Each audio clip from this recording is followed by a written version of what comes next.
small miracle happened. Korean Air turned itself around. Today, the airline is a member in good standing of the prestigious SkyTeam Alliance. Its safety record since 1999 is spotless. In 2006, Korean Air was given the Phoenix Award by Air Transport World in recognition of its transformation. Today, aviation experts will tell you that Korean Air is as safe as any airline in the world.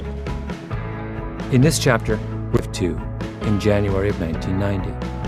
The Avianca accident so perfectly illustrates the characteristics of the modern plane crash that it is studied in flight schools. In fact, what happened to that flight is so similar to what would happen 7 years later in Guam that it's a good place to start our investigation into the mystery of Korean Air's plane crash problem. The captain of the plane was Laureano Caviedes. His first officer was Mauricio. It's as much physical effort as rowing a boat. My current airplane, I fly with my fingertips. I use a joystick. My instruments are huge. Theirs were the size of coffee cups. And his autopilot was gone. So the captain had to keep looking around these 9 instruments, each the size of a coffee cup, while his right hand was controlling the speed and his left hand was flying the airplane. He was maxed out. He had no resources left to do anything else.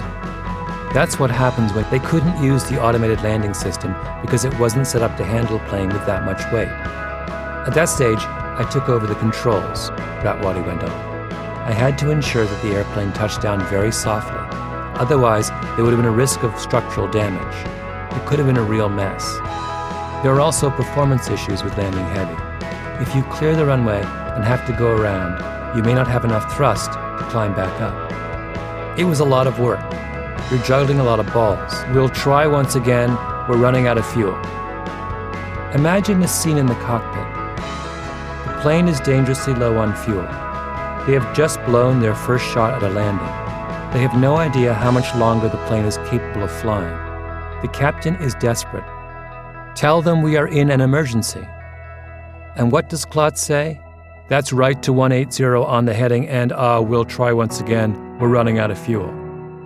To begin with, the phrase situation, turn 30 degrees right. They were talking to a subordinate. They had no fear of being blunt. The first officers, on the other hand, were talking to their boss, and so they overwhelmingly chose the most mitigated alternative. They hinted. It's hard to read Fisher and Arosino's study and not be just a little bit alarmed, because a hint is the hardest kind of request to decode and the easiest to refuse. In the 1982 Air Florida Klotz, I already advised him that we are going to attempt again because now we can't. 4 seconds of silence pass. Caviedes. Advise him we are in emergency. 4 more seconds of silence pass. The captain tries again. Did you tell him? Klotz. Yes, sir. I already advised him. Klotz starts talking to air traffic control, going over routine details. 150 maintaining 2 lined up the plane on the wrong runway, and his first officer had quickly pointed out the error. The memory made Ratwadi laugh. Masa is Swiss. He was very happy to correct me. He was giving me shit the whole way back. Ratwadi continued, all the guy had to do was tell the controller, we don't have the fuel to comply with what you are trying to do. All they had to do was say, we can't do that. We have to land in the next 10 minutes. They weren't able to put that across to the controller. Further apart. In fact, Danes have more in common with Jamaicans when it comes to tolerating ambiguity than they do with some of their European peers. Denmark and Belgium may share in a kind of broad European liberal democratic tradition, but they have different histories, different political structures, different religious traditions, different languages and food and architecture and literature going back hundreds and hundreds of years. And the sum total of all those differences is that in certain kinds of a brilliant analysis of the accident, in which he argued that you couldn't understand Klotz's behavior without first taking into account his nationality. That his predicament that day was uniquely the predicament of someone who had a deep and abiding respect for authority. Helmreich wrote, the high power distance of Colombians could have created frustration on the part of the first officer because the captain failed to show the kind of clear, if not autocratic, Decision-making high of all, by the way. Helmreich and a colleague, Ashley Merritt, once measured the PDI of pilots from around the world. Number 1 was Brazil. Number 2, South Korea. The National Transportation Safety Board, the U.S. agency responsible for investigating plane crashes, is headquartered in a squat 70s-era office building on the banks of the Potomac River in Washington, D.C. Off the agency, storm cells are all around them, and what the captain seems to be doing is assuming that at some point he's going to break out of the clouds and see the airport. And if he doesn't see it by 560 feet, he'll just go around. Now, that would work, except for one thing. The VOR on which he's basing his strategy is not at the airport. It's 2.5 miles away on Nimitz Hill. There are a number of airports in the world where this is true.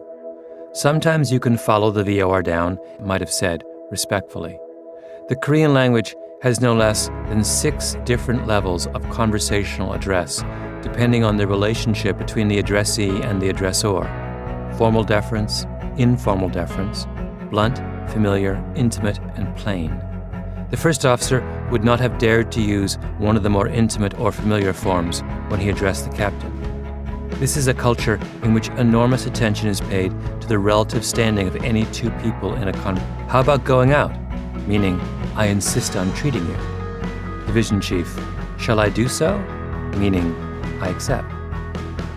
There is something beautiful in the subtlety of that exchange, in the intention that each party must pay to the motivations and desires of the other. It's civilized in the truest sense of that word. It does not permit insensitivity or indifference. But high-power distance communication only works when the listener is capable of paying an indelible part of how we are.